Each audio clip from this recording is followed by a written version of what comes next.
My name is Eleanor Ashford. I'm 72 years old. Yesterday, I had a home, a bed I'd slept in for 47 years, a kitchen where I cooked Sunday dinners for 5 children who don't call anymore. Today, I have $847 folded into the front pocket of my purse. I have a truck that smells like wet dog and dying transmission fluid. I have a husband sitting beside me who hasn't said a word in 3 hours. And I have Bear. Bear is the only thing I fought for. The rain hadn't stopped since Tuesday. 3 days of it. Sheets of cold gray water hammering down on the roof of the house where I'd raised 5 children, where I'd buried my mother, where Wendell and I had danced barefoot in the living room on our 25th anniversary, because the rug was new, and we wanted to break it in. That house belonged to someone else now. The bank, a buyer, a stranger who would probably tear up my garden and put in a swimming pool. I watched them carry out my kitchen table, the one Wendell built me in 1979, when we couldn't afford a real one. 4 planks of pine, 2 sawhorses underneath. I'd fed thousands of meals on that table. Birthday cakes, Thanksgiving turkeys, spilled milk from toddler hands. One of the movers dropped it on the porch step. The corner cracked. He looked up at me through the rain, shrugged, kept walking. Because that's what people do to old things. They drop them, they shrug, they keep walking. I felt Wendell's hand on my arm. He didn't say anything. He never did anymore. Bear pressed his big, warm head against my knee. 9 years old, gray creeping into his muzzle, brown eyes that had watched me cry over every foreclosure notice for 6 weeks straight. He had not left my side, not once, not even when I told him to go lie down. He knew. Dogs always know. My oxygen tube hissed quietly against my cheek. I hated that sound. I hated that I'd become a woman who hissed when she breathed. But I hated the silence more. A black Range Rover pulled up behind our truck. Mud splashed across its perfect tires. Marshall got out first, my oldest son. 50 years old now, though I still saw the 8-year-old who used to crawl into my lap during thunderstorms. He had on a charcoal coat that probably cost more than our monthly mortgage used to. He held a designer umbrella over his head. Black, the kind that doesn't even let one drop touch you. He walked towards me carefully, the way you'd walk toward an animal in a trap. "Mom." I didn't look up. "Mom, please, let's get out of the rain." "I'm not cold. You're going to get sick." "I'm already sick." He flinched. "Good." Vivian stepped out of the passenger seat. My daughter-in-law, 42 and dressed like she was on her way to a brunch in Aspen. Cream cashmere, suede boots. Boots she would absolutely ruin in this mud, and I felt a small, ugly part of me hope she did. She did not come close. She stayed by the SUV, arms crossed, eyes anywhere but on me. Then came Cordelia, my only daughter. 45, a lawyer in Denver. She carried a leather portfolio under one arm. Always the portfolio. Even at her father's last birthday, she had pulled out a portfolio. Estate planning, she'd called it. We'd just wanted to eat cake. She walked right up to the truck window. "We need to talk mother." Mother, not mom. Mother. The word landed in my stomach like a stone dropped in cold water. Behind her, Nolan slouched out of the back seat. 42, my 3rd son, the one who used to climb into bed with me at 3 a.m. when he had nightmares, the one I'd bailed out of jail twice, the one whose gambling debts I'd paid with money from my own surgery fund. He wouldn't even look at me. Mom. That word, at least, he still used. Mom, we found a place. Pine Rest Care Home. It's not bad. They have a garden. Mom, listen, please. I listened. I just didn't look. Marshall took over. He always took over. It's the best facility we could afford. They specialize in chronic respiratory conditions. They have full-time staff. Dad can come too. They have a married couples wing. A married couples wing. Like we were applying for an apartment. They don't allow dogs. Cordelia said it. Of course she did. Quick, clean. The way you cut a wire. I finally looked at her. What did you say? They don't allow dogs, Mother. It's a health code issue. Bear can go to a shelter. There's a no-kill one in Boulder. They'll find him a good home. He's 9 years old. I know. Nobody adopts a 9-year-old shepherd. Mother.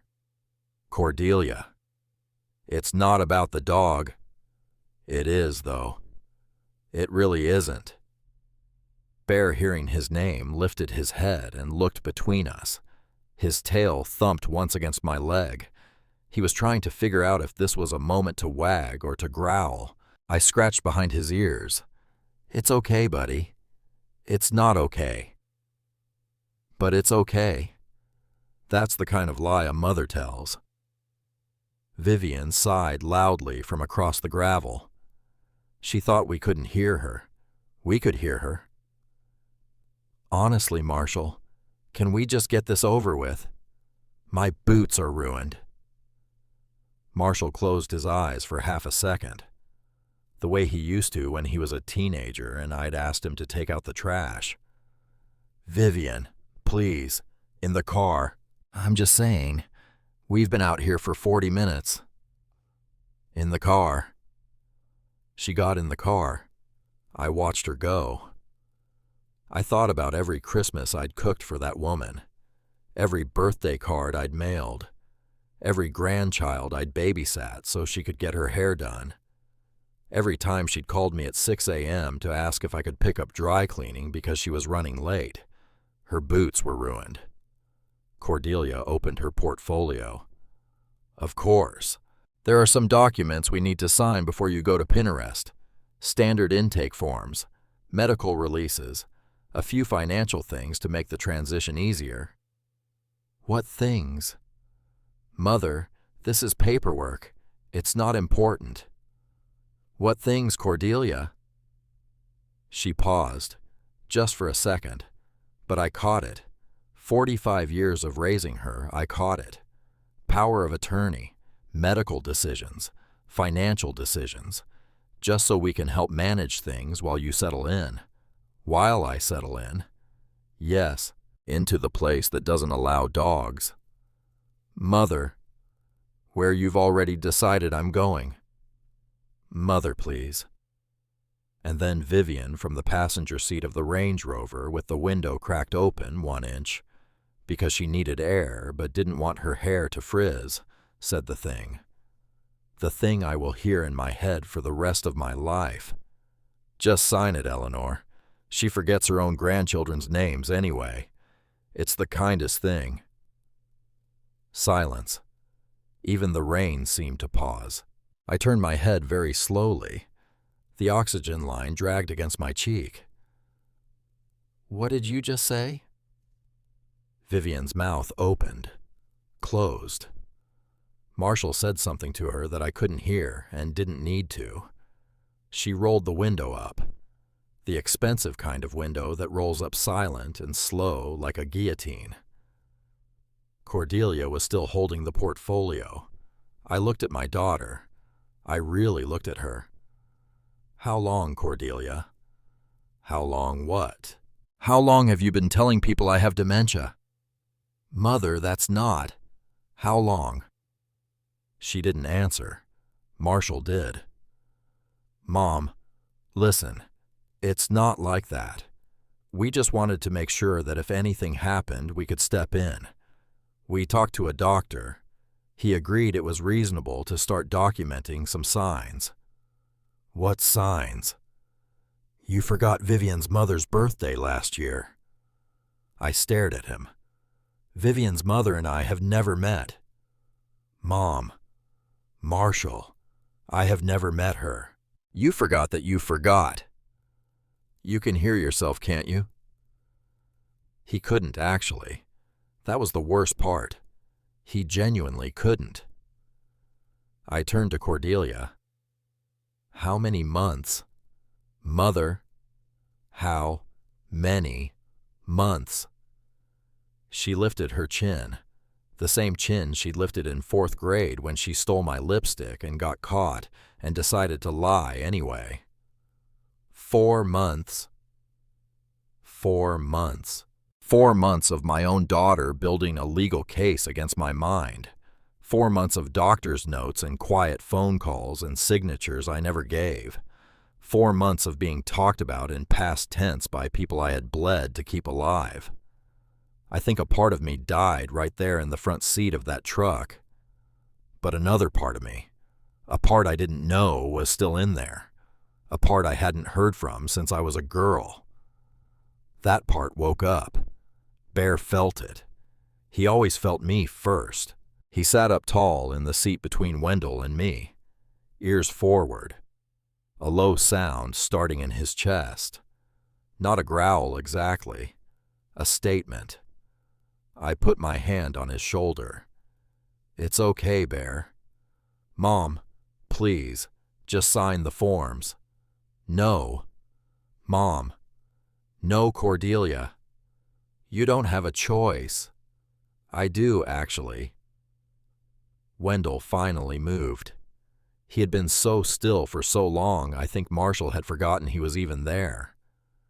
He reached across me, opened the glove box, took out a rusted ring of keys. He held them out. This was my grandfather's. His voice cracked on the word grandfather. He cleared his throat. Old mining claim. Up in the Rockies. Cabin's been empty since '58. Roof's probably caved in. Nobody's been up there in decades. But it's ours, free and clear.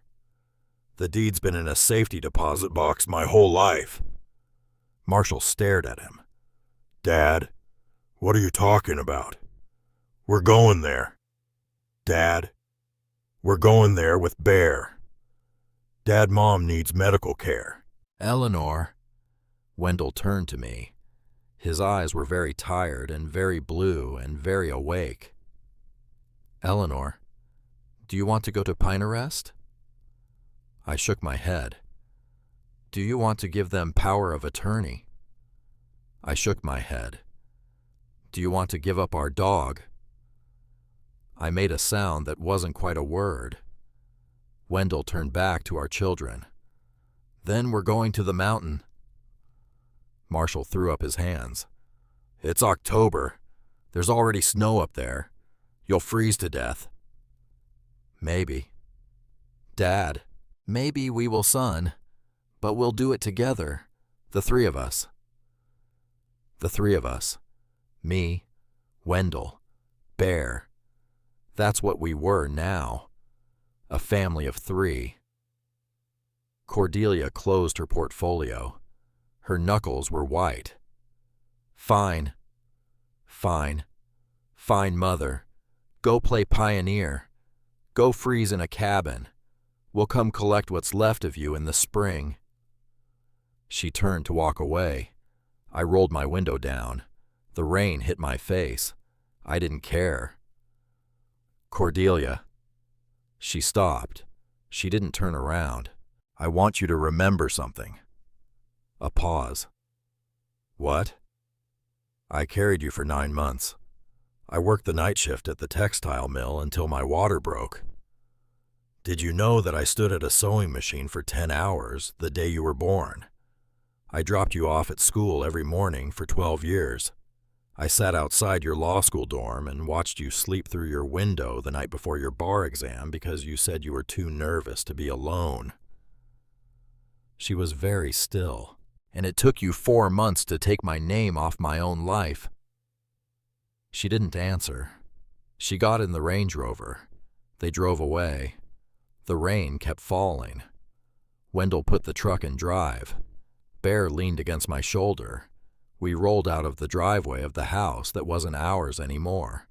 I did not look back. The drive took 11 hours, most of it in silence. The kind of silence two people who have been married for 50 years can hold without it being heavy. Just full. Full of all the things we couldn't say yet. Wendell drove. I watched the road. Bear slept with his head on my thigh. Around hour 7, we crossed into Colorado proper. The flat brown plains started to fold up into foothills. The foothills started to climb into mountains. Real mountains. The kind that don't apologize for being there. My ears popped at 5,000 feet. Then again at 7.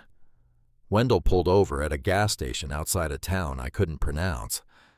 He went inside to use the bathroom. I let Bear out to sniff around the parking lot. A woman pumping gas next to us looked at Bear, then at me, then at the oxygen tube on my face. She smiled. "Pretty dog. Thank you.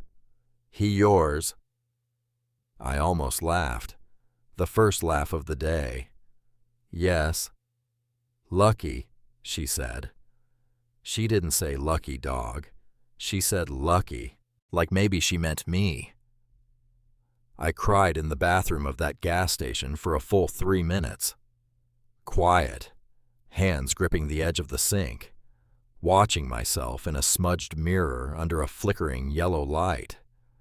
An old woman with gray hair coming loose from her braid. An old woman who didn't recognize the look in her own eyes. There was anger in there. I hadn't seen anger in my own eyes since 1971. I dried my face. I went back to the truck.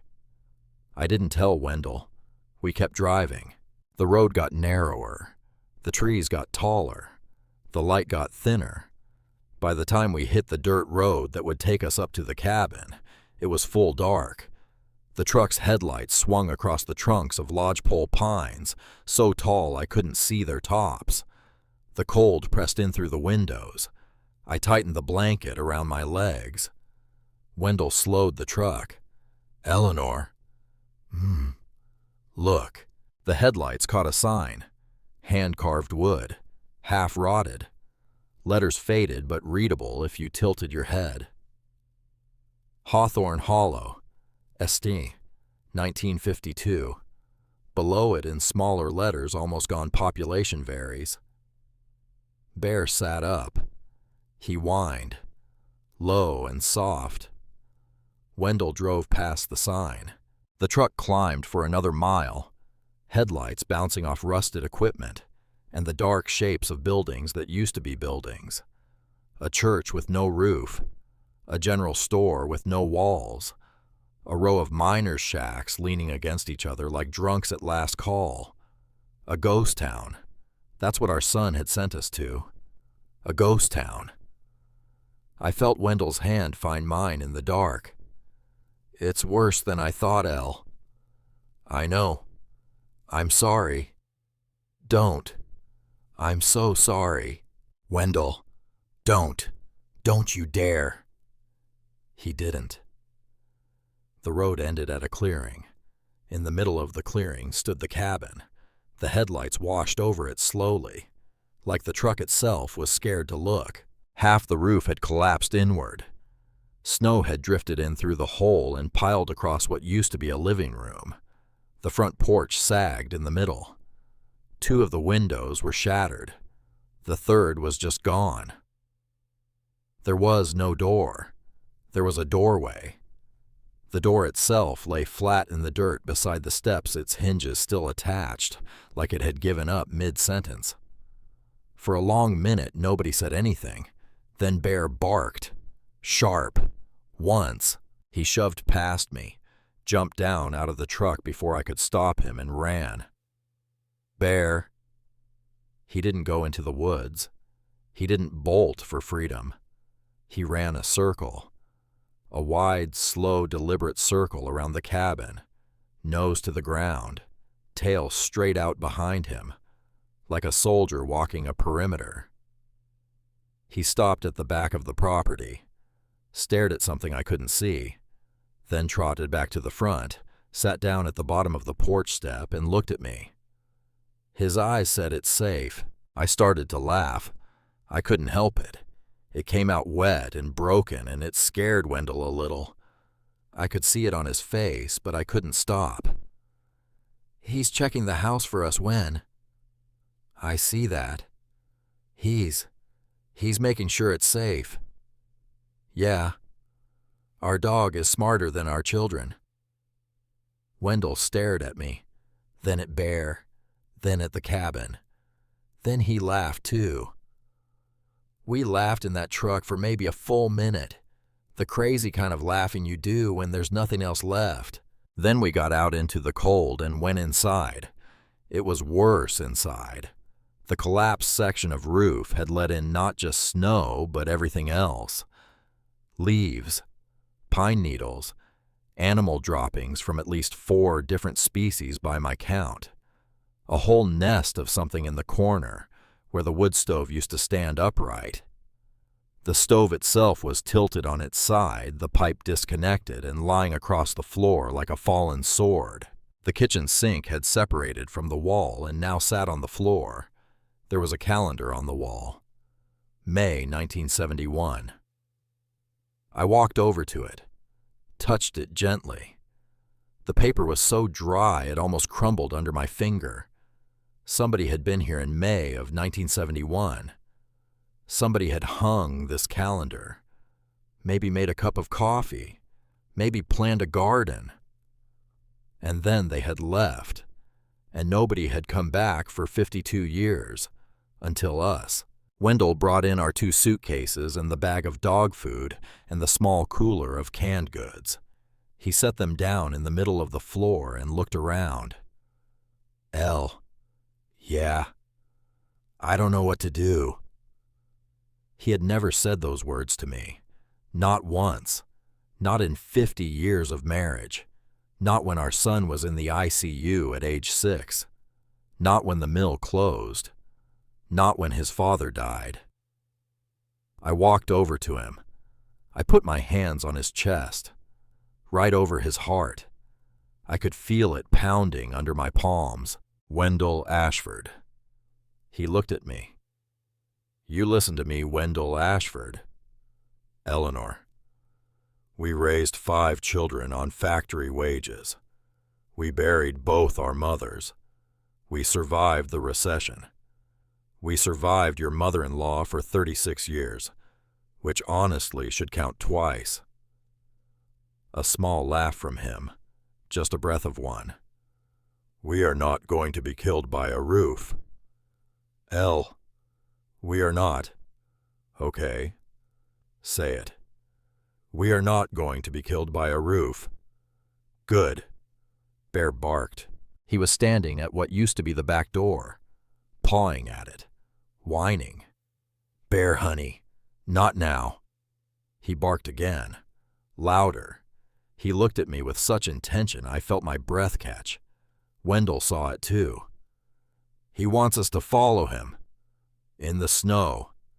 In the snow." I got my coat back on. The portable oxygen tank was almost out. I didn't tell Wendell. I grabbed the flashlight. We stepped out into the dark. Bear led us across the clearing, away from the cabin, toward a low hump in the snow about 20 yards out. A shape I hadn't noticed when we drove in. He started digging, frantic, determined. Snow flying behind him. In 30 seconds he uncovered a wooden door. It was set into the ground. A root cellar. Old, hand-built. Iron handle rusted but intact. Wendell pulled it open. We climbed down 4 stone steps. I shined the flashlight inside, and I stopped breathing for a second that had nothing to do with my lungs. It was a room, a real room, built of stone and concrete 10 feet by 12, dry as a bone. Floor-to-ceiling wooden shelves lined 3 walls. The shelves were full. Mason jars, hundreds of them. Tomatoes, beans, peaches, pickles. Some of them so old the labels had faded to nothing. But the seals were still tight.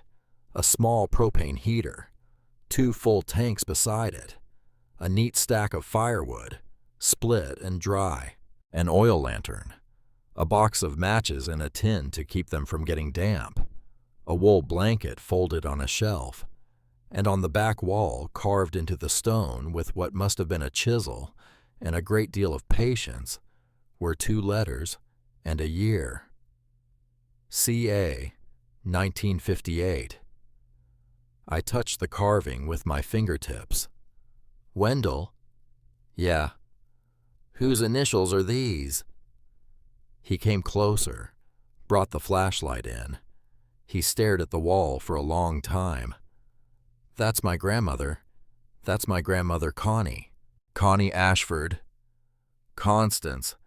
We called her Connie. She lived here. He swallowed. She left my grandfather in '58. He took up with another woman. Mother always said Grandma went west to start over. I never knew where. Nobody talked about it. She came here. Wendell? Yeah. She stalked this cellar. I see that. For who? He didn't answer, because we both knew. For the next one. For the next woman in this family who needed somewhere to disappear. Bear sat down at the bottom of the stairs and let out a long sigh. The kind dogs do when they finally finish a job they've been working on for a very long time. I sat down on the wool blanket. The cold stone was so cold it burned through my coat. I started to cry. Not loud, not dramatic. Just steady, quiet, like rain. Wendell sat down next to me. He pulled me against his shoulder.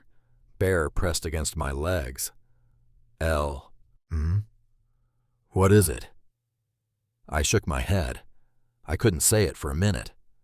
Then I did. I thought we were alone. Yeah. I thought nobody knew we were coming. Yeah. But somebody knew when. 65 years ago, somebody knew. She left us the matches. She left us the blanket. He held me tighter. She left us the matches, Wendell. That night we slept in the truck. Not because the cellar wasn't warm. The cellar was the warmest place I'd been in 2 weeks. But the truck had the back seat where Bear could stretch out between us, and the propane heater was easier to set up in there for one night. And honestly, I think we just needed walls and a roof we already understood. We ran the heater on low, cracked the window an inch so we wouldn't suffocate, bundled up under every blanket we owned, plus the wool one from the cellar, which smelled like cedar and thyme. Bear slept across our feet. Wendell fell asleep first. He always did. His snoring used to drive me crazy. Tonight it sounded like the most beautiful song. I lay awake and stared up at the ceiling of the truck. I thought about Constance Ashford, a woman I had never met, a woman whose husband had cheated on her in 1958 and whose family had quietly written her off, a woman who had gotten on a train or a bus or hitched a ride west and ended up in a ghost town on the side of a mountain, alone, in the cold. I thought about her hands carving her initials into the stone. I thought about her stalking the shelves, jar by jar, knowing nobody would come for years, maybe ever. But she did it anyway, just in case some other woman someday needed it. I thought about my mother-in-law, Wendell's own mother, who had spent her whole life pretending Connie didn't exist, who had told her grandchildren their great-grandmother died young, who had erased a woman from a family because she had dared to leave. And I thought about my daughter Cordelia, in her clean office in Denver, with her clean portfolio, erasing me. The pattern. The pattern was so old. It was older than me. It was older than Connie. It was older than this mountain. Women got used up. Women got worn out. Women got dropped on porch steps with their corners cracked. And the people who dropped them shrugged and kept walking. Until one of them stocked a cellar. Until one of them carved her initials into stone. Until one of them said, out loud, in the dark, to a sleeping husband and an old dog and a mountain that didn't answer back, "My name is Eleanor Ashford. I am 72 years old, and I am still here." Bear lifted his head. He looked at me in the dark. His eyes caught a sliver of moonlight through the cracked window, and I would have sworn on a Bible. That dog nodded. I slept. For the first time in 6 weeks, I slept without dreaming about the foreclosure notice. I dreamed about a woman I had never met, standing at the door of a cabin with a roof that hadn't fallen in yet. Her hair was the same color mine used to be before it went gray. She was holding a mason jar of peaches in one hand and a hammer in the other. She saw me. She smiled. She said, "You found it." I said, "I found it." She said, "Good." And then she said something else. She said, "The mountain isn't done with you yet." I woke up at first light. The world outside the truck window was white. The first real snow had fallen overnight, 6 inches at least. The cabin looked smaller under it. The ghost town looked softer. The pines stood up tall and patient, like they had been waiting for us to wake up.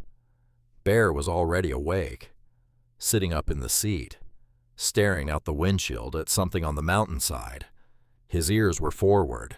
His whole body was alert, not afraid, not aggressive, just focused. I turned my head to follow his gaze. I saw nothing, just trees, snow, rock. "What is it, buddy?" He didn't answer. Of course he didn't. He was a dog. But he didn't move either. Wendell stirred beside me, stretched, coughed, looked over at Bear. "What's he looking at?" "I don't know. Something out there. He's been watching it for a while, I think." Bear let out a small, soft whine. He turned his head and looked at me, then back at the mountain, then at me again. He pawed at the window. "When?" "Yeah. He wants us to follow him." "Up the mountain, in the snow." "Yes." "Elle, you can barely walk to the bathroom." "I know. Your oxygen is almost out." "I know. It's 23 degrees out there." "I know, Wendell." He looked at me for a long moment. Then he sighed. The exact sigh he'd been sighing at me for 50 years. "Okay, Elle. Okay. Okay. Let's see what your dog wants to show us." I scratched Bear behind the ears. I whispered to him, "Show me what Connie left, buddy. Show me what she wanted me to find." Bear's tail thumped once against the seat. He looked at me with those steady brown eyes. And in that moment, I would have sworn that dog smiled. The climb nearly killed me. I want to say that with the flat, factual tone of an old woman who has survived worse. But that morning on that mountain in that snow, I genuinely thought my heart was going to give out, before my lungs did. We had been walking for 22 minutes. We had covered maybe a quarter of a mile. Bear walked 5 steps ahead, stopped, waited, walked 5 steps, stopped, waited, like a nurse pacing a hospital corridor with a patient who could not be hurried. Wendell walked beside me with one hand on my elbow. He did not pull. He did not push. He just steadied. I leaned on a stick I had picked up at the edge of the clearing. My oxygen tank hissed. My lungs burned. My ankles were ice. And I kept going, because Bear kept looking back at me with those brown eyes that said almost there. We rounded a cluster of boulders the size of small cars. I stopped. I stopped because I could not stop staring. In a natural hollow in the side of the mountain, surrounded by snow and ice and the kind of silence you only get above 8,000 feet. There was a pool, about 30 feet across, steam rising off the surface in slow, lazy curls, water so clear I could see smooth round stones at the bottom. In October, in Colorado, at 8,500 feet, a hot spring, a real one. Bear sat down at the edge of the pool, tail sweeping the snow behind him. He looked at me like he had just handed me the keys to a car I had been waiting 50 years for. Wendell let out a sound, half laugh, half something else. "Elle, I see it. Elle, there's a hot spring. I see it, Wendell. There's a hot spring on our mountain." I sat down on a flat rock at the edge of the pool. The rock was warm. The whole circle of stones around the spring was warm. The snow had melted in a perfect ring around it. Connie had picked this spot, or Connie had found it, one of the two. I took off my gloves. I trailed my fingertips through the water. It was warm, not hot. Warm like bath water after the kids have already had their turn. It smelled faintly of sulfur, and of something else, something mineral and clean and old. I thought of my grandmother's bathtub when I was a child, the big clawfoot one, the Epsom salts she used to dump in by the handful for her arthritis. She lived to 96. I bent over the water. I cupped my hands. I breathed in the steam. I felt it hit the back of my throat. I felt it hit the inside of my chest. I felt warmth move into places that had been tight for a very long time. And I started to cough. Not a small cough. A long, deep cough that scared Wendell so badly, he tried to pull me up off the rock. Elle, let's go back. Wendell. Eleanor, we need to. Wendell. Stop. I'm okay. You're not okay. Sit down, Wendell. I just need a minute. He sat. I sat with him. When the coughing finally stopped, I took a breath. A real one. A breath that went all the way down into the bottom of me. Slow. Easy. I had not breathed like that since 1989.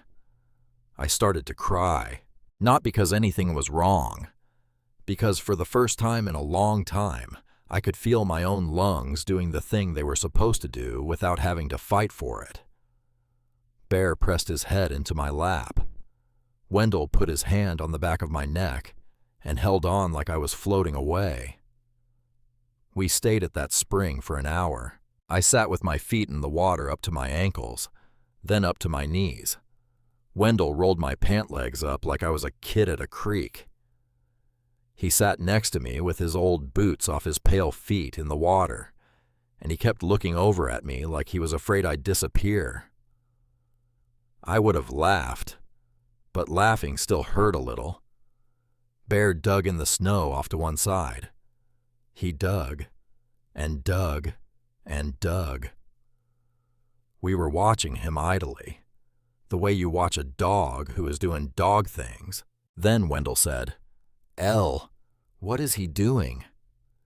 Bear had uncovered something, a corner of metal, dull gray, rusted at the edges, sticking up out of the dirt about 3 feet from the pool. I got up. My legs felt unsteady, like they had forgotten how to be legs.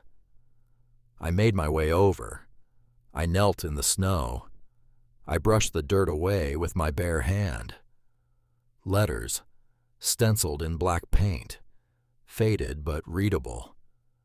C. Ashford, 1958. I sat back on my heels. Wendell. He came over, knelt beside me. We pulled it loose, a metal box, maybe 12 inches by 8, heavy. The hinges screamed when we opened it.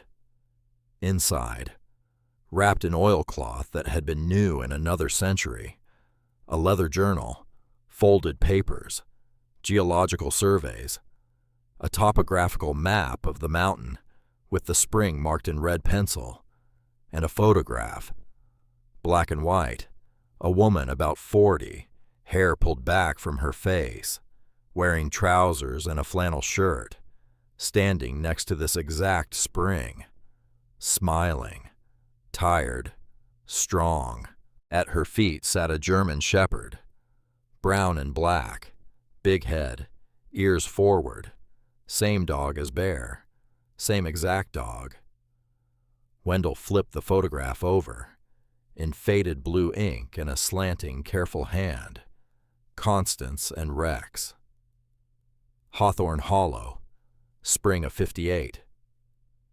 Bear came up behind us, sniffed the photograph, then the journal, then the metal box. He sat down. He looked at me with such absolute calm. Wendell whispered, "Elle, that's Rex." "I see." "That's my grandmother's dog." "I see." "He died in 1969. Wendell, that dog has been dead for 54 years. I looked at Bear. Bear looked at me. I looked at the photograph. I looked at Bear again. I do not believe in ghosts. I never have. But I will tell you that something passed through me in that moment. A current, a knowing, the same feeling I had the first time I held each of my children, the feeling that the room had one more person in it than the math said. Connie Ashford had known. Connie Ashford had stocked a cellar and stenciled a box and buried a journal 65 years ago, and somehow she had known that an old woman and an old dog would find it. I opened the journal that night. We had moved into the cabin by then. Not the whole cabin. The cabin was uninhabitable. We had moved into the cellar. We dragged the wool blanket up. We added the truck's blankets. We set up the propane heater. We propped the door open just enough to keep the air moving without letting the warmth out. It was the safest I'd felt since the foreclosure notice came in the mail. The journal was filled with the woman's handwriting, tight, careful, slanted forward like every word was leaning toward the next one. The first entry was dated April 17th, 1958. Today I left Robert. I left him at the kitchen table with a cup of coffee gone cold. He did not look up when I picked up my suitcase. He did not look up when I closed the door. I do not believe he knew until supper time that I was not coming back. I read that line out loud to Wendell. He cried, quiet, sitting on the floor of the cellar with his back against the stone wall. His grandmother, erased from the family for 65 years, suddenly here, speaking, telling us the truth nobody had ever told her grandson. We took turns reading, for the children, then for ourselves, then for each other. May 2nd, 1958. The cabin is colder than I expected. But I have firewood. I have a roof. I have a dog who does not ask me where I have been or why I'm here. I do not yet know what I will do. But for the first time in 20 years, I do not have to know. May 18th. Rex found a hot spring today. He led me to it like he had been keeping the secret for me. I sat in the water until my hands stopped shaking. My hands have been shaking since I was 31. I am 46. They are not shaking tonight. June 9th. A woman from the valley walked up the mountain today. Margaret Webb. She has rheumatism so bad she cannot button her own dress. Her husband sent her up here on the rumor of warm water. I did not turn her away. She sat in the spring for 2 hours. She left walking better than she came. I do not know what I have stumbled into. I read that entry twice. I read it a third time. I looked at Wendell. When? Yeah. What is happening? I don't know, Elle. What did your grandmother find? I don't know. But we both knew. We just didn't have words for it yet. The first week passed in a blur. I will not pretend it was easy. We were 2 old people in a cellar in the snow. We boiled water on a propane stove. We ate from cans. We washed in spring water carried up in a plastic jug. Bear ran the perimeter twice a day like he was being paid for it. But every morning I walked to the spring. The first morning it took 30 minutes. The second morning 25. The third morning 20. By the end of the first week I could walk to the spring in 12 minutes without stopping. I sat in the water up to my shoulders. I let the warmth pull tiredness out of me. I felt swelling in my ankles I had carried since 1998 go down a little. I watched it happen. The skin on my left ankle, which had been tight and shiny for 25 years, went softer. The right one followed. I lifted my hands out of the water on the 5th morning. I made a fist. I made a fist without my knuckles screaming at me. I sat in that spring and I laughed soft, because for the first time in a decade, my own hands moved the way they were supposed to. Wendell started taking less of his arthritis medication on the 8th day. He didn't tell me at first. I noticed because the pill bottle on the windowsill in the cellar still had pills in it that should have been gone. I held it up. Wendell Ashford. What? This bottle is not as empty as it should be. I cut back a little. How much? Half. For how long? Maybe a week. Wendell. My shoulder feels better, Elle. I don't want to take more than I need. I sat down across from him at our little folding camp table. I looked at him. Are you sure? He thought about it. He moved his shoulder slow, the shoulder he had been wincing about since 2009. He moved it again. I'm sure, Elle, but I'm not stopping the rest. Not yet. I'm just listening to what my body is telling me. That somehow was the line that almost made me cry. A man my husband's age listening to his own body, after 50 years of being told to walk it off. The 3 of us in a stone cellar on the side of a mountain in October sat with that for a long, quiet minute, for all the right reasons.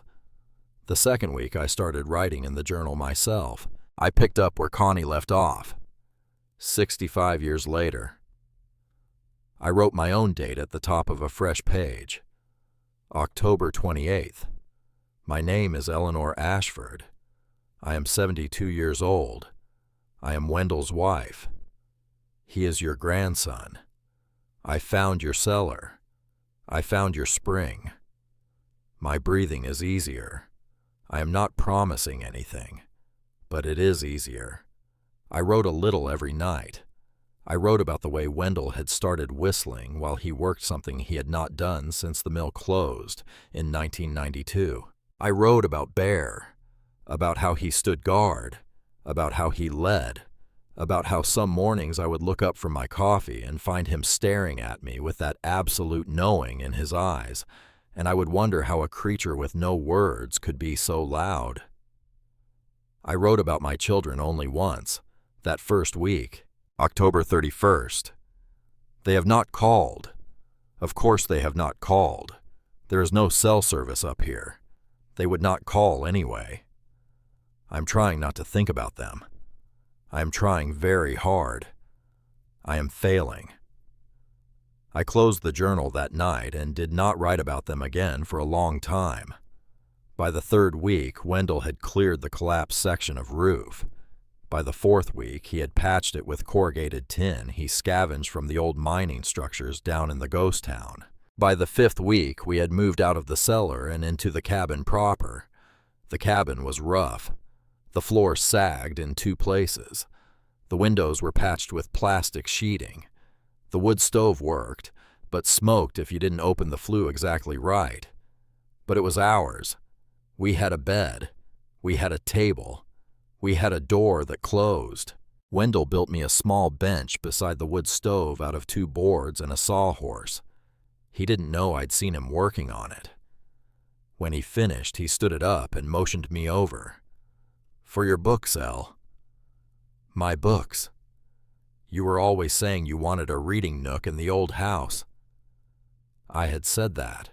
Once. Maybe in 1987. He had remembered. I sat down on the bench. I looked at my husband. 75 years old. Snow in his hair. Sawdust on his sleeves. I had married this man at 22. I would marry him again at 72. I would marry him again at 92 if we got that far. In the middle of November. The first stranger came. I was in the cabin kneading dough for biscuits when Bear lifted his head from the rug by the stove and gave a low, alert bark. Not a growl, a statement. Wendell looked up from the radio he was tinkering with. "Somebody coming, El." I went to the window. A pickup truck was making slow, careful progress up the mountain road. Maroon. Old. The kind that has been in one family for 3 generations and will outlive the 4th. It stopped about 50 yards from the cabin. A man got out, older than us, maybe 70, big through the shoulders, big white mustache, limp on the left side. A woman climbed down from the passenger side, also older, round face, gray hair in a long braid. She had to lean on the door for a second to get her footing. They stood there, looking at our cabin, looking at the smoke coming out of the chimney. The man called out, "Hello in the house." Wendell stepped out onto the porch. I followed. Bear stood between us, tail not wagging yet. The man took off his cap. "Sorry to disturb you folks. Name's Hollis Bellamy. This here's my wife, Maeve. We're from down in the valley. Truck broke down about 3 miles back. Saw the smoke. Hoped we could trouble you for some warm water and a phone." Wendell looked at me. I looked at Bear. Bear was already walking down the porch steps. He went right to the woman. Maeve. He sniffed her hands, then her legs, then her hips. He looked back at me. Then he gently tugged the hem of her coat with his teeth, pulled her 1 step forward. He turned. He walked toward the path that led up to the spring, stopped, looked back at her. Maeve stared at the dog. Hollis stared at the dog. Wendell and I stared at each other. I cleared my throat. "Ma'am." "Yes." "How are your joints today?" She let out a laugh, surprised, then bitter. "How are my joints? Honey, they've been bad for 20 years. I can't button my own dress most mornings." I felt the back of my neck prickle. 20 years. At least. Your fingers stiff. My fingers, my hips, my knees, my back. I'm a mess on hinges, sweetheart. Why? I looked at her husband. Hollis was staring at his wife with the kind of look I had seen on Wendell's face when our youngest had appendicitis at age 4. A look that said I would trade places with her right now if I could. I made a decision. "Mr. Bellamy, would you mind if we offered your wife something?" He blinked at me. "Ma'am?" "Our dog. He wants to take your wife somewhere." "Take her where?" Up the path. In the snow. It's a short walk. What's up the path? I looked at Wendell. Wendell nodded once. I looked back at Hollis Bellamy. It might be easier if we just showed you. 40 minutes later, Maeve Bellamy sat in the spring up to her shoulders. She had cried for the first 10 minutes. Loud. Open. The kind of crying that has been bottled up for a long, long time. Her husband sat on a rock at the edge of the water with his hand on her shoulder and tears running down into his white mustache. The dog sat between them. The dog had not left her side. I sat on the warm, flat stone where Connie used to sit. I knew it was Connie's stone. I just knew. After 20 minutes, Maeve held her hands up out of the water. She flexed her fingers. She made a fist. She started crying again. This time differently. This time the way I had cried the first morning. The way you cry when something inside you that you assumed was broken forever turns out not to be. She looked at me across the steaming water. Eleanor? Yes, honey. How? I don't know. How? I really don't know. How long has this been up here? I thought about Connie, about Rex, about 1958 and 2023, and the woman with the slanted handwriting. I said the truest thing I could think of. As long as we've needed it. Maeve stayed in the water for an hour and a half. She walked down the mountain with her husband holding her hand on a slope, where she would normally have needed both his hands and a cane. Before they drove away, she turned in the passenger seat. She rolled the window down. She looked at me with eyes that were brighter than they had been an hour ago. My husband loves me, Eleanor. I can see that. He loves me very much. I can see that too. He hasn't asked me how I feel in maybe 25 years. She paused. You asked me how my joints were today. Yes? That's the first time anyone has in a long time. She squeezed my hand through the open window. Don't tell anybody what's up here. Maeve, don't tell anybody. Eleanor, promise me. They'll ruin it. People always ruin good things. Promise me you'll only let it find the ones who need it. I held her hand back. I promised her. I promised her on Connie's mountain and Connie's spring, and Connie's stone bench, and Connie's dog. And then Maeve Bellamy came back the next week with her sister. Her sister had lost her husband in March and stopped getting out of bed in April. The week after that, the sister brought her best friend who had been carrying a back injury since 2011. The week after that, Maeve called from a payphone in the valley and asked if she could bring a woman from her church whose hands had gone numb after a stroke. By the second week of December, we had seen 11 people. 10 of them were women. 9 of them were over 55. All of them came up the mountain in old trucks or on the back of their husband's vehicle. All of them came quietly. All of them came as if they had heard a rumor whispered between women in church parking lots and supermarket aisles. There was a woman up on the mountain. There was a spring up on the mountain. There was a dog who could tell what was wrong with you. Don't tell anybody.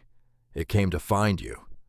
In the middle of December, Dr. Iris Calloway pulled up in a beat-up green Subaru with a bumper sticker that said, "Be kind to animals, or I'll bite you." She got out slowly. A woman about my age, maybe a little younger, 60 give or take, tall, long gray hair pulled back in a clip, hands in her coat pockets like she was trying to hide them. I stood on the porch and watched her walk up. Bear walked out to meet her halfway. He sniffed her hand. He gently took her sleeve in his teeth and tugged. She froze. She knelt down in the snow. She put both hands on Bear's face and looked into his eyes for a long time.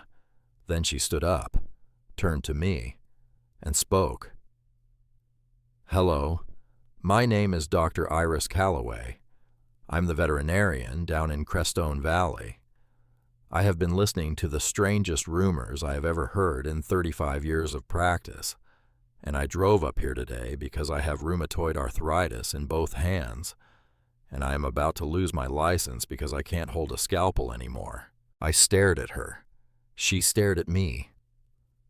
Also, she held up her left hand. The fingers were swollen and curled. Also, I would very much like to study your dog. Study him. Professionally. Dr. Calloway. Yes. I think you should sit in the spring first. That's exactly what I was hoping you'd say. Iris Calloway did not cry in the spring. She was not that kind of woman. She sat in the warm water up to her chest with her gray hair pinned on top of her head, and she narrowed her eyes and she watched her own hands for 20 minutes in total silence. Then she said, "Mineral content." What? Mineral content. I need a sample. Did Connie do any analysis? I almost dropped the cup of tea I had brought her. How do you know about Connie? She raised an eyebrow at me. Mrs. Ashford. Eleanor. I have lived in this valley for 35 years. I am the only large animal vet in a 120-mile radius. There has been a quiet story about a woman with a dog on this mountain my entire adult life. I never believed it. I thought it was a ghost story women told each other in waiting rooms. She moved her fingers slowly in the water. Today I drove up here because my hands were shaking so badly yesterday that I dropped a puppy. A puppy, Eleanor. I have never dropped a puppy. She held her hand up again. The swelling had gone down a little in 20 minutes. She turned her wrist. Slowly, carefully, the wrist that had not turned without pain in 3 years. It turned. She did not cry. She just nodded once, like a woman acknowledging a fact. She looked at me. Eleanor. Yes. You have something here. I know. It is going to be discovered. I know. You are going to need help protecting it. I sat down on Connie's stone. I had not had a friend in maybe 20 years. I had had acquaintances, neighbors, church ladies, my own daughter who barely spoke to me. I had not had a friend. I looked at this stranger in my spring with her gray hair coming loose from its clip. I said, Dr. Calloway. Iris. Yes. Would you like to come for supper tomorrow night? She looked at me for a long moment. Then she laughed. The first laugh I had heard her make. A surprised, dry, honest laugh. Eleanor Ashford. Yes. I would like that very much. By the end of December, Iris was coming up the mountain twice a week. She brought a small notebook and asked us questions. She tested the water for minerals. She kept notes on Bear's behavior. She measured my blood pressure with an old cuff she carried in her glove box. One night, after she had stayed for supper, she sat at our kitchen table with her notebook open and tapped her pen against the page. Eleanor. Your blood pressure was high when you got here in October. Your daughter sent me the records. My daughter. Cordelia Ashford. She called my office 2 weeks ago. She wanted to know if I had heard rumors about, and I quote an elderly couple who may be unwell living in an abandoned cabin near my practice. I sat very still. What did you tell her? I told her I had not seen any unwell elderly couple in my practice, and that as a veterinarian, I would not be the appropriate medical professional to consult about her parents. Iris. I lied for you, Eleanor. I am not sorry about it. I reached across the table. I put my hand on hers. She squeezed back. For the first time in a very long time, I had a friend who held my hand and meant it. Your blood pressure tonight? Yes. Better than mine, Eleanor. I let out a slow breath. I looked at Wendell. He was sitting in the rocking chair by the stove. He was reading the newspaper Iris had brought up. He was holding it in both hands, easily, the way you hold a newspaper when your hands are not screaming at you. Bear was at his feet. Iris looked at me across the table. I have a question for you. Okay. Have you noticed who is finding their way up here? What do you mean? The patients, the visitors, the women coming up your road. I've noticed. They are women, Eleanor. I know. They are mostly women over 55. They are women whose husbands died, whose children moved away, who got dismissed by their family doctors for years, for symptoms doctors call vague. They are women who have been told they were imagining things since the Carter administration. I closed my eyes. I felt something turn over inside me. Iris? Yes. What is this place? She was quiet for a long time. Then she said, Eleanor, I don't think your spring is the miracle. What? I think the spring is the excuse. I don't. They come for the water, but what they need is to be asked how they feel, and to have someone actually wait for the answer. I stared at her. I stared at her so long my eyes filled up, and the candle on the table doubled into 2 flames. Connie, 65 years ago, with her trousers and her hammer and her German shepherd named Rex, stalking a cellar, writing in a journal, receiving Margaret Webb on the path with her rheumatism and her quiet desperation. Connie had built this place for women. I was just the one she had been waiting for. I had wondered that first night in the cellar why a woman who had been so completely abandoned by her family would go through the trouble of stalking a cellar for somebody else. I understood now. She had not been preparing for somebody else. She had been preparing for the next one of us. Iris saw my face. She did not say anything. She just refilled my tea. In January, the valley got hit by a snowstorm that closed the road for 10 days. We were already snowed in. We did not mind. Wendell read Connie's journal cover to cover 3 times. I read it twice. We started cooking with the dried herbs Connie had labeled and hung from the rafters of the cellar in 1958. They smelled. Old, yes, but still alive. Yarrow, sage, wild mint. Things she had grown in a high mountain garden when Eisenhower was still president. I made tea from her yarrow on the 3rd night of the storm. I felt warmth move through my chest in a way it had not in a long time. On the 5th night, a truck managed to get up the mountain in the storm. Maeve Bellamy, alone, driving in conditions that should have killed her, knuckles white on the steering wheel. She knocked on the door. She was holding a thermos. Eleanor. Maeve, honey, you shouldn't be driving in this. I needed to bring you something. What? Soup. And what? My sister-in-law's daughter. She's 38. She tried to take her own life last week. She's down in the valley. Won't talk to anybody. Won't get out of bed.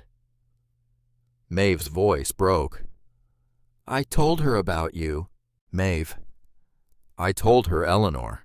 I told her there was a place on the mountain where a woman would ask her how she felt.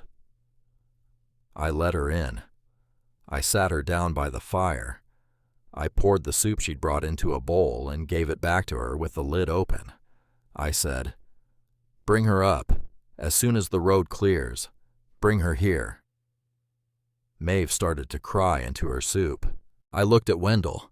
He was already standing up, already moving, already going to find a spare blanket and an extra pillow for the spare cot we had been building from old miners' lumber. In February, there were 8 women, living, up there, with us, some for a weekend, some for a week. One of them, the sister-in-law's daughter who would not speak for the first 3 days, had been with us 19 days and was beginning to laugh in her sleep. We sat around the fire most nights. Iris drove up with her notebook. Maeve drove up with food from the valley. The women told their stories, slowly, carefully, like they had not used those particular muscles in a long time. I sat in the rocking chair Wendell had built me. I listened. I did not give advice. I did not fix. I did not solve. I just listened. It turns out, that was the thing none of them had been given in 30 years. In the middle of February, I added a new entry to Connie's journal. I wrote, "I think I finally understand what you built up here, Constance. You did not build a healing spring. You built a place where a woman could be heard. You left it for me. I am leaving it for the next one." I closed the journal. Bear was lying at my feet. Wendell was already asleep in our bed. The fire was low and orange. I sat for a long time in that quiet. I thought of my daughter, Cordelia, in her office in Denver, with her portfolio, with 4 months of fabricated medical notes about a mother who never had dementia. I did not feel hatred for her. That surprised me. I felt sorry for her, because she did not know yet. She did not know that one day she would be the one in a truck in the rain, and the only thing that would matter, the only thing that would matter at all, was whether anybody would be waiting on the other end of the road in the first week of March. The road thawed. Maeve called from the payphone in the valley to say a black Range Rover had pulled into the gas station that morning. Eleanor, yes, it had a Denver plate. I closed my eyes. I knew before she said it. There was a woman driving. And 3 men with her. Honey, I'm here. They asked the gas station attendant if anyone knew the way to Hawthorne Hollow. I stood at the payphone in the cabin Wendell had wired up. I held the receiver against my ear with a hand that no longer screamed when I closed it. I looked across the room at my husband, at my dog, at the new cot by the window where the sister-in-law's daughter, whose name turned out to be Hazel, was teaching herself to knit with quiet fingers and a quiet smile. I looked through the window at the path that led to the spring, where 8 women were currently soaking, where Iris was taking samples, where Maeve's church friend was reading a paperback novel for the first time in 14 years. I held the receiver. I said, "Maeve, yes. Tell them the road is impassable." A pause, then a laugh, dry, wicked, the laugh of a woman with allies. "Eleanor Ashford, yes. You old fox." I smiled. "Just for one more day, Maeve.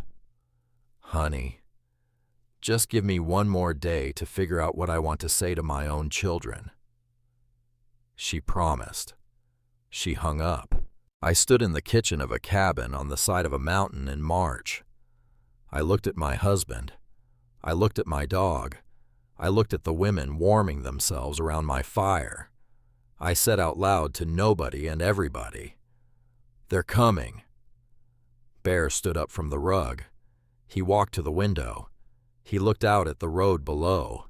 He did not growl. He did not bark. He just stood there and waited. They came up the mountain at 4 in the afternoon the next day.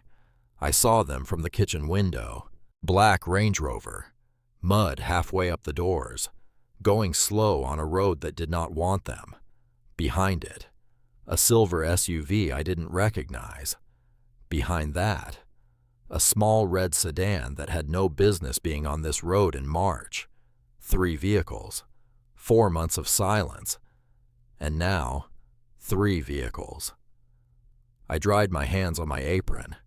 I took off my apron. I hung the apron on the hook by the door. I smoothed my hair. I did not look in the mirror. I had not looked in a mirror in a while. I did not need to. I knew what I looked like now. I looked like a woman who had stopped apologizing. Bear stood up from his rug. He did not run to the door. He walked. Slow. Steady. The way a sheriff walks down Main Street. He stopped beside me at the window. He pressed his shoulder against my knee. I put my hand on his head. The first one out of the Range Rover was Marshall. He looked smaller than I remembered, which is strange, because Marshall is 6'2" and built like his father was at 50. But in the doorway of that mountain, against the size of those pines, he looked like a boy in a man's coat. Then Vivian, in sensible boots this time. Somebody had warned her. Then Cordelia, portfolio in hand, of course. Then Nolan, out of the silver SUV, alone. He had driven himself up. I did not know what that meant yet, but I noticed it. The red sedan stayed parked. The driver did not get out. I could not see the face. Hold that thought. Hold that thought. Marshall walked up to the porch first. He looked at the cabin. The cabin had a new roof. A real one. Wendell had finished it in late January. There were curtains in the windows. Curtains Maeve had sewn from feedsack cloth. There were 2 rocking chairs on the porch. A wreath of dried sage on the door. A wood pile stacked higher than my shoulder. There was smoke coming out of a chimney that had not stood straight in 50 years. He turned in a slow circle. He saw the gardens, the greenhouse Wendell and Hollis Bellamy had built out of old window frames, the path of flat stones leading up the mountain toward the spring, lined with little bundles of dried lavender and yarrow that Iris had tied to wooden stakes. He saw the wind chime made out of mason jar lids hanging from the porch eaves. He saw the spare cot just visible through the side window. He turned back to the door. He saw me standing inside it. He said, "Mom," I said. "Marshall." He swallowed. "Mom, Marshall, we need to talk. I can see that. Can we come in?" I looked past him, at Cordelia, at Vivian, at Nolan 20 feet behind, at the red sedan and the back driver still inside. I looked at Bear. Bear was sitting very still, watching every face, the way he watched a snowstorm in the distance, reading it. I opened the door. I stepped aside. "Come in. Take off your boots. There's tea." They took off their boots. There was tea. It was not a normal afternoon tea. There were 5 visitors in our living room. Marshall on one couch, Vivian next to him, Cordelia in the armchair across from me, Nolan on the floor by the wood stove because there were not enough chairs. There were also 5 women who already lived here. Hazel knitting in the corner. Maeve in the kitchen pretending to fold towels. 2 women I had not yet introduced to my children. And Iris. Iris in her hiking boots and her old wool sweater, sitting at the kitchen table with her notebook, pretending to read it. My children did not know what to do with the women. The women did not know what to do with my children. The women won, quietly, by being there. Marshall cleared his throat. "Mom." "Yes." "Who are all these people?" "They are friends." "All of them?" "Yes." "They live here?" "For now." "Mom." "Marshall, drink your tea. It's losing heat. He drank his tea. His hand was shaking a little. I noticed that. I did not say anything. Cordelia opened her portfolio. Bear, who had been sitting beside me, stood up at the sound of the leather snapping open. He walked across the room, right to Cordelia's chair. He sat down at her feet. He looked up at her with an expression I had never seen on a dog before. It was not aggression. It was assessment. Cordelia froze, portfolio half open. Her left hand drifted up to her throat, just below her jaw, just to the spot I had been watching her touch for the last 10 minutes without realizing I was watching. She lowered her hand. Mother. Yes. We've been worried. For 4 months. Mother. Cordelia, don't. We're here because... Don't. She closed the portfolio. That surprised me. I had not expected her to close the portfolio. In its place, she folded her hands in her lap, the way she used to fold her hands in church when she was 8 years old, and her father had just told her not to fidget. She looked at me. Mom. Mom, not mother, for the first time in a decade. Mom. We didn't know. Didn't know what? We didn't know what you were building up here. You weren't supposed to know. You weren't supposed to care. Mom. Cordelia. We saw an article. What article? A local paper, the Crestone Valley Gazette. They ran a piece last week about a healing community on private land. They didn't name you, but Marshall recognized the description of the cabin from the property deed. I looked at Iris. Iris was very busy with her notebook. Iris, you traitor. I love you. Iris kept her face down. I saw her smile into the notebook anyway. Marshall took over. Mom, listen. The reason we... Vivian reached out and put her hand on his knee. She stopped him. She looked at me. Her eyes were red. I had not noticed when she came in. I had been too busy steeling myself. Eleanor. It was the first time she'd used my name in 8 years. Yes. I need to say something first, before any of them say anything. I did not answer. I waited. She took a long breath. I said something terrible to you in the rain 4 months ago, about your grandchildren, about what was kind. I have been sitting with that sentence every night since November. I have not slept through a night since November. I want you to know that. I am not asking you to forgive me. I am telling you that I know what I did, and I am sorry. She did not cry. She had said it like a woman who had been practicing in front of a bathroom mirror for weeks. I looked at her. I did not say anything for a long time.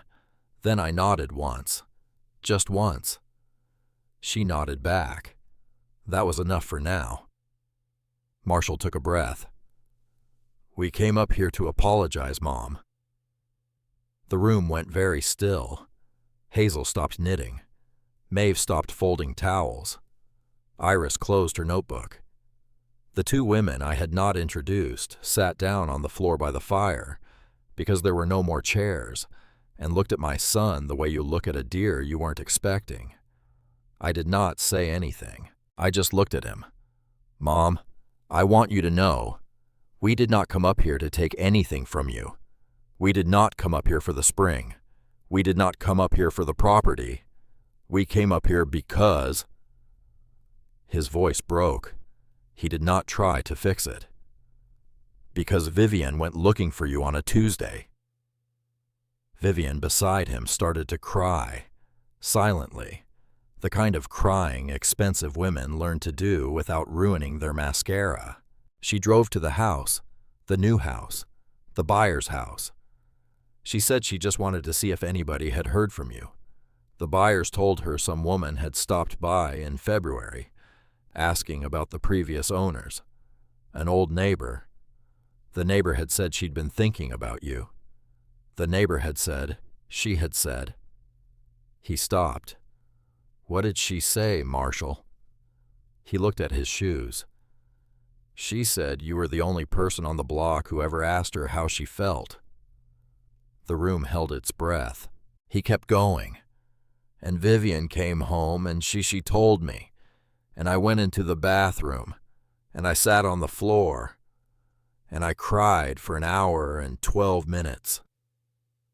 I did not move. And then I called Cordelia. And Cordelia, tell her. Cordelia took a long, slow breath. She lifted her chin the way she had lifted it in 4th grade when she stole my lipstick. But it was different this time. This time the chin lift was for something else. Mom? Yes. I had a biopsy in November. I went cold. What? I had a biopsy. Cordelia. On a lump in my neck. I'd been ignoring it since the summer. I had a biopsy. They said it was suspicious. I went back in December for another one. Cordelia. I have not told anyone. Not my husband. Not Marshall. Not Nolan. Not the women in my book club. I have not told one person on this earth for 4 months. Cordelia. Stop. I'm telling you now. Cordelia. They want to remove half my thyroid. Next month. She did not cry. She had not learned how. She had been my efficient one. The one who organized funerals. The one who handled the paperwork. The one who never let anything land on her shoulders long enough to crack them. She did not cry. But Bear lifted his head from her feet. He stood up slowly. He stepped between her knees. He pressed his big, warm head right under her chin, against the spot her hand kept reaching for. He held it there. Cordelia put both hands on his face. She stopped breathing for 3 seconds. Then she made a sound I had never heard her make. It was small. It was the sound of 45 years of competence, collapsing into a single, quiet exhale. She bent her head down over Bear. She put her forehead against his, and she said into his fur where she did not have to look at me yet. Mama. I had not been Mama since 1986. I had been Mom. I had been Mother. I had been you there with the casserole on holidays. I had not been Mama. I crossed the room. I knelt in front of my daughter's chair. I put my hands on her hands. I did not say anything for a long time. She would not look up. I leaned in. I rested my forehead against the top of her head the way you do with a child. I said, Cordy. She broke. I do not have a better word for it. She broke open. She cried into Bear's fur and into my hands and into the lap of her own expensive slacks. 45 years of held breath came out of her in one ragged stretch. Hazel set her knitting down. Maeve put her face in her hands at the kitchen counter and wept silently for a woman she had never met. The two strangers by the fire reached for each other. Marshall sat on the couch with tears running down his face, not making a sound. Vivian reached over and held his hand. I held my daughter for I do not know how long. Long enough. When she could speak again, she whispered into Bear's neck, I'm so sorry, Mama. I know, baby. I'm so sorry. I know. I'm so sorry I tried to. Cordy, hush, hush. I was so scared. I was so scared and I couldn't be scared. So I made you the scared one instead. I closed my eyes. There it was. The truth I had been waiting 4 months to hear without knowing I was waiting for it. I had not been losing my mind. She had been losing hers, and the thing she had been taught to do with that fear. By me, by her father, by every textbook that called women like us strong, was to put it on somebody else's body. She had put it on mine. I rocked her like a baby in the armchair her father had carried up the mountain on his back. I said into her hair, "I forgive you, Cordy." "Mama, I forgive you. I'm going to need to keep forgiving you. But I start now. I start tonight." She held on so tight her nails dug into my forearm. I let her. Then Bear, in the middle of all of this, did the strangest thing. He pulled away from Cordelia. He walked across the room. He stopped in front of Marshall. He put his right paw very deliberately on Marshall's knee. He looked up at my son. He did not move. The whole room watched. Marshall went pale, just drained, white. Iris at the kitchen table sat up straight. She had stopped pretending to read the notebook a long time ago. Now, she set the notebook aside and walked across the room without saying a word. She crouched down beside the couch. She held out 2 fingers and pressed them to the inside of Marshall's wrist. She closed her eyes. She counted. She opened her eyes. She looked at me. "Eleanor." "What?" "Your son needs to sit down." "He is sitting down." "Your son needs to lie down. Now." Marshall mumbled, "I'm fine." Iris did not even look at him. "Eleanor, get him onto a flat surface. Now." We moved. Wendell came in from the porch. He saw Iris's face and didn't ask questions. He and Nolan got Marshall on the couch in 3 minutes flat. Iris had her ear to his chest. She was counting. She lifted her head. She spoke to him directly. "Marshall?" "Yeah." "How long?" "How long what?" "How long have you been having episodes?" He looked at her. He looked at me. He looked at Vivian. He started to cry the way men of his generation are not allowed to cry. 6 months. Vivian made a sound like she'd been hit. "Marshall." 6 months, Viv. I'm sorry. Marshall. They said atrial fibrillation. Maybe worse.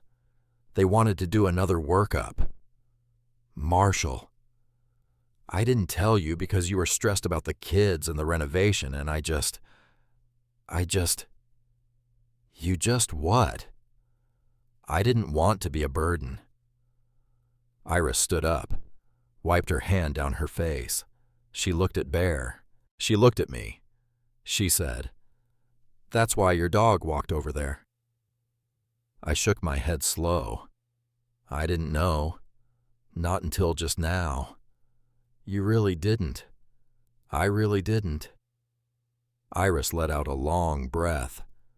Eleanor, this dog, he keeps surprising me. I looked at Bear. Bear was watching Marshall's chest rise and fall. He looked tired. He looked like he had walked a long way today, even though he had only walked across one room. I crossed the room. I knelt down beside him. I put my forehead against his. I whispered, "Thank you, buddy." His tail thumped once on the wood floor. The storm hit at 6 p.m. Not snow, not at first. Sideways rain, the kind that hits a mountain in March when winter is not done and spring is not patient. The wind picked up to 50 miles an hour by 7. By 7:30 it was snow. By 8 the road off the mountain was gone. Maeve tried to drive home and made it half a mile before she had to come back. Hollis tried to drive up to get her and had to turn around at the switchback. Iris tried to call her clinic on the satellite phone and got static. By 9 that night there were 13 people in our cabin. 5 of my own, 4 of my women, Iris. Hollis would join us when he hiked up the next morning, Wendell, me, and the driver of the red sedan. I had forgotten about her.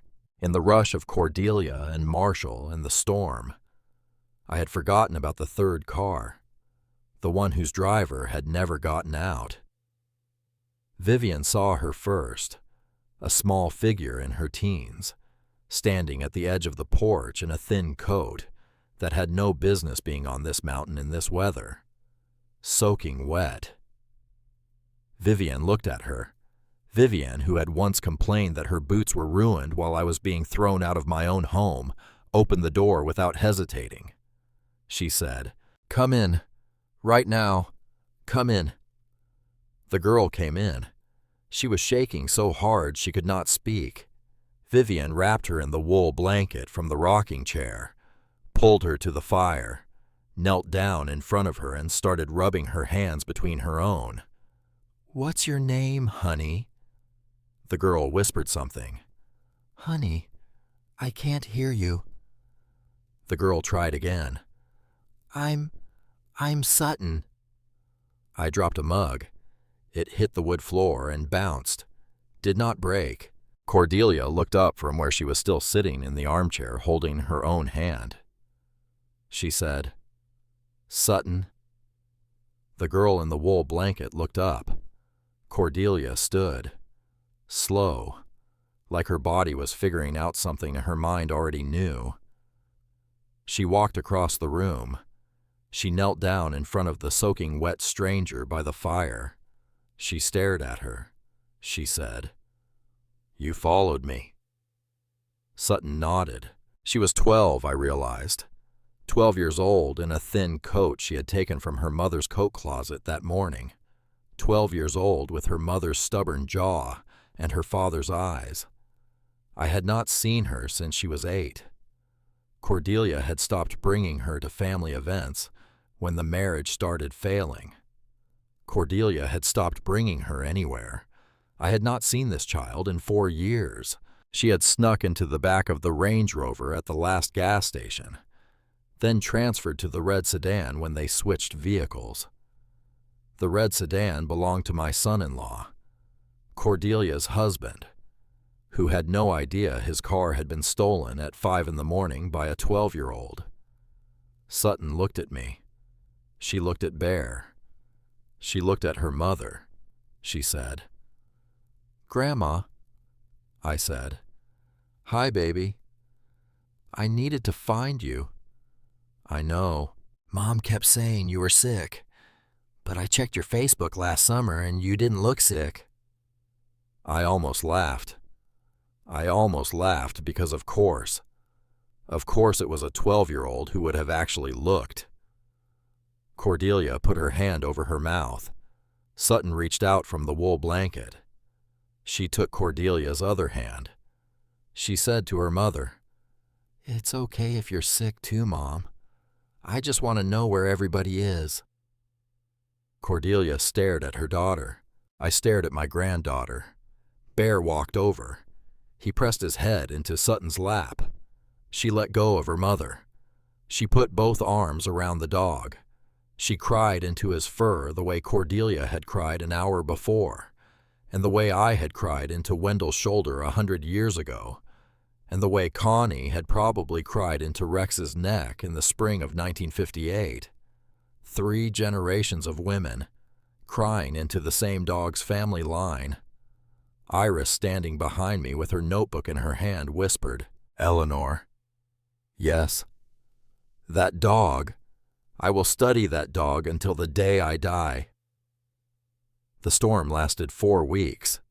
I won't try to tell you everything that happened in those 4 weeks.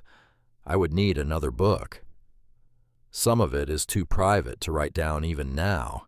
Some of it I can tell. I can tell you that Wendell taught Nolan how to chop wood properly for the first time, and that Nolan, who had been quietly going to meetings down in the valley since just after Christmas, came inside on the 5th day with blisters and a calm I had not seen on his face since he was 16.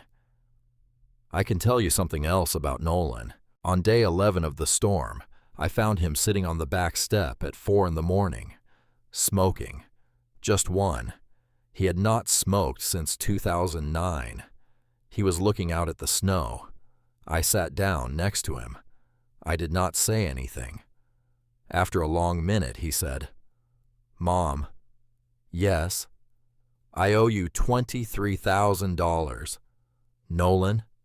I added it up. The bail, the debts, the thing I never paid back from your surgery fund. I never asked for... Mom, let me say this. Okay. He took a long drag. He set the cigarette down on the step beside him without finishing it, like he was making a small private deal with himself. "I am going to pay it back. Every dollar. It will take me years. I am still rebuilding. But I am going to do it. Not because I owe you the money. Because I owe you back the years I made you worry."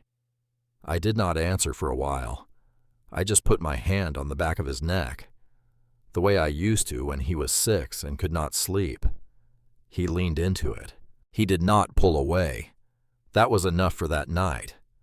I can tell you that Marshall slept for 16 hours the first night, and that when he woke up, Vivian was sitting next to him in a folding chair, holding a cup of mint tea Maeve had grown in the greenhouse, and that Vivian had not slept at all, and that she did not look perfect, and that she had never in my entire memory of her looked more like a wife.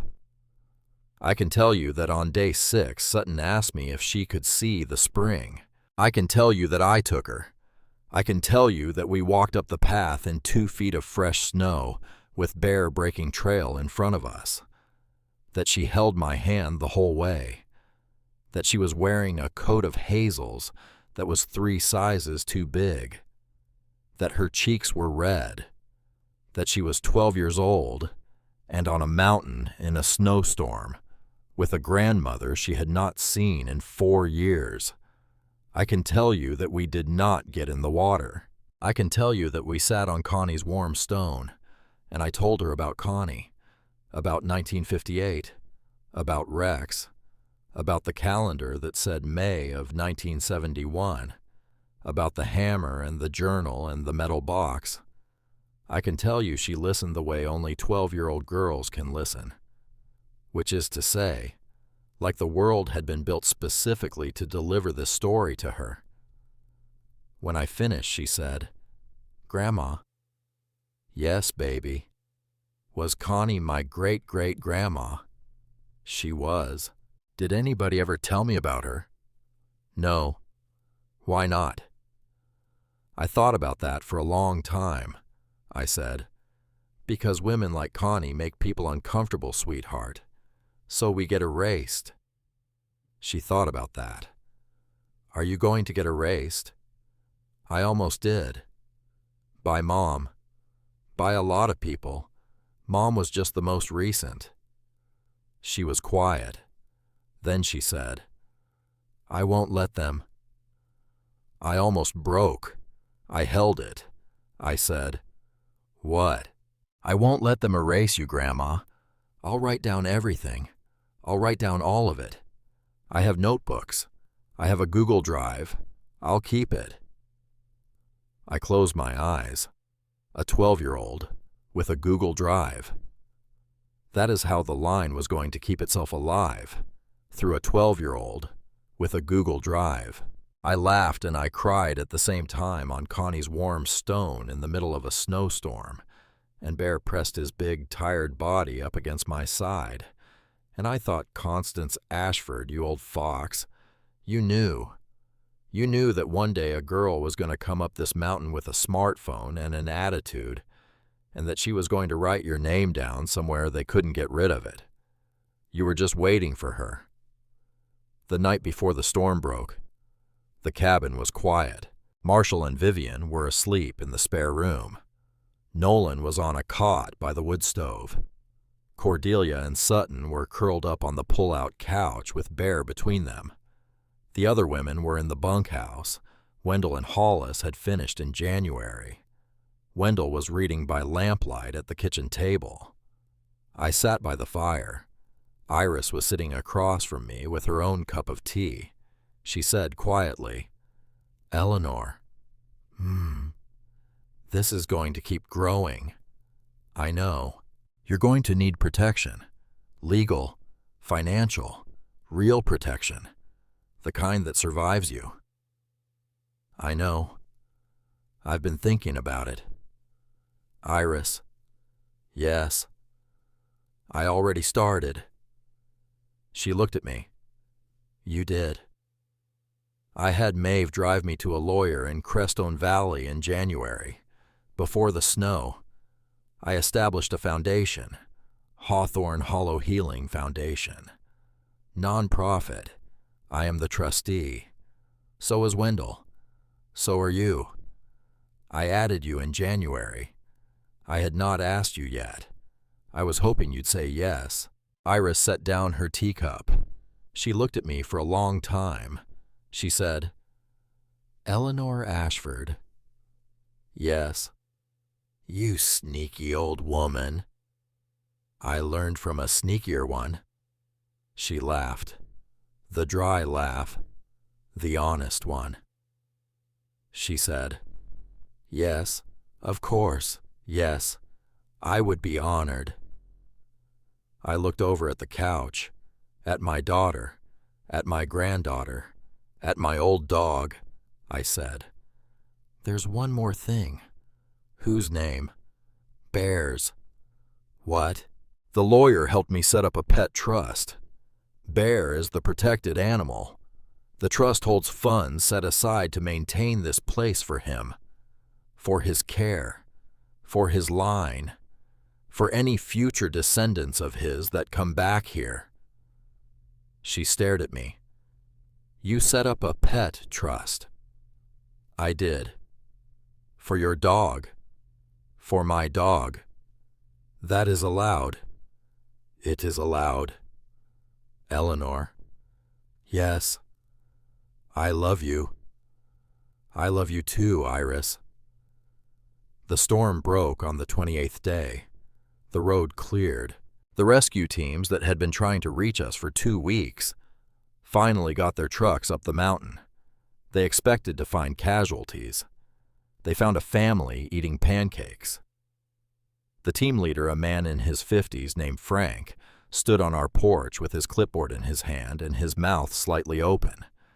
He said, "Ma'am." "Yes." "You all are fine." "We are. All 13 of you." "All 13. You had no power." "We had wood." "You had no signal." "We had each other." He looked at me for a long moment. He took off his cap. He said, "I have been doing this for 26 years. "Have you?" "Yes, ma'am. I have never come up a mountain to find a family in better shape than when they got stuck up there." I smiled. I said, "Mr. Frank." "Yes, ma'am." "Maybe more families need to get stuck." He smiled back. He put his cap on. He said, "Maybe so, ma'am." 6 months later, October, 1 year after Wendell put the truck in drive in the rain, the Hawthorne Hollow Healing Foundation was officially incorporated. We had a small ceremony. No press, no cameras, just the women. Maeve made a cake. Hollis grilled trout from the stream. Iris read the foundation charter aloud. Wendell held my hand. Marshall, who had spent 3 months at the Mayo Clinic and was now stable on a new treatment plan, sat in the rocking chair I usually sat in, with Bear asleep at his feet. Vivian, who had taken the entire summer off to be with her husband for the first time in her marriage, brought a casserole. She made the casserole herself. She had never made a casserole in her life. It was not very good. Maeve ate 3 helpings to be polite. Nolan ran the grill with Hollis. 10 months sober. Cordelia had finished her surgery in May. Benign. They got it all. She was sitting in a folding chair next to me. holding her daughter's hand. Her daughter, Sutton, who at 12 and a half had started a private journal she called the Ashford Women. Volume 1, in a blue marble notebook. She wrote in it every night. She read entries aloud at the dinner table sometimes. The entries were about us. I had not yet told her she was writing the next book of Connie's journal. I would tell her soon, when we cut the cake. A small truck pulled up the road. I did not recognize it. Iris stood up, squinted. She said, "Oh." "What?" "Eleanor." "What, Iris?" "You are not going to believe this." The truck stopped. A young man got out, maybe 25, boots, jeans, a baseball cap. He went around to the passenger side. He opened the door, and he lifted out a puppy, a German Shepherd puppy, 8 weeks old, brown and black markings, big head, ears already trying to stand up, tongue out. Iris walked toward the young man with a look on her face I had never seen on her in 2 years of friendship. She came back to me a minute later. She was holding the puppy. She said, "Eleanor." "Yes." "This puppy." "Iris." "This puppy is from a litter in Wyoming." "Okay." "The breeder's grandfather had a bitch named Sadie." "Okay." "Sadie was from a litter outside Casper in 1969. "Okay." "The sire of that 1969 litter, Iris, was a dog named Rex, who belonged to a woman named Constance Ashford." I sat down on the porch step. I just sat down. The puppy squirmed in Iris's hands. Iris knelt down in front of me. She held the puppy out to me. She said, "I had her DNA tested. I called every breeder I could find. I followed the line. I have spent 6 months tracking this little girl down. Eleanor. She is your dog. She is your dog's family. She is going to be the next one." Bear stood up from beside Marshall's chair. He walked across the porch slowly. His joints were stiffer than they used to be. He was 11 now. The spring had given him good years, but not forever. Nothing gives forever. He came up to Iris and sniffed the puppy. The puppy froze. Then, the puppy reached out one tiny paw and touched Bear on the nose. Bear closed his eyes. He sat down. He lay down. The puppy crawled into his front legs. Sutton was on the porch with us in 3 seconds flat, tears already rolling down her face. She did not say a word. She knelt next to Bear and the puppy, and she just looked. She looked up at me. She said, "Grandma." "Yes, baby." "What's her name?" I thought about it. I looked at my granddaughter. I looked at my husband. I looked at my children. I looked at the women on my porch. I looked at the mountain behind us. I said, "Her name is Hope." Sutton nodded. She gathered the puppy gently into her arms. She held her against her chest. She whispered into the puppy's ear, "Hi, Hope. I'm Sutton. I'm going to write you down. Forever. If you are watching this. Right now. Tonight. Alone in your kitchen at 10 o'clock with a cup of tea you reheated 3 times. I want you to know something. There is a cabin up a mountain somewhere with your name on it. Maybe not a literal one. Maybe it is your back porch, your sister's kitchen, the chair by the window where you used to sit before they told you you took up too much room. But somewhere, a woman, 65 years ago, or last week, or yesterday, stocked a shelf for you, carved her initials in a wall for you, wrote a journal for you, buried a metal box for you in the snow. You have not been forgotten. You have just been told you were. there is a difference. And the mountain knows your name. It has been saying it the whole time. You just could not hear it yet. You can hear it now.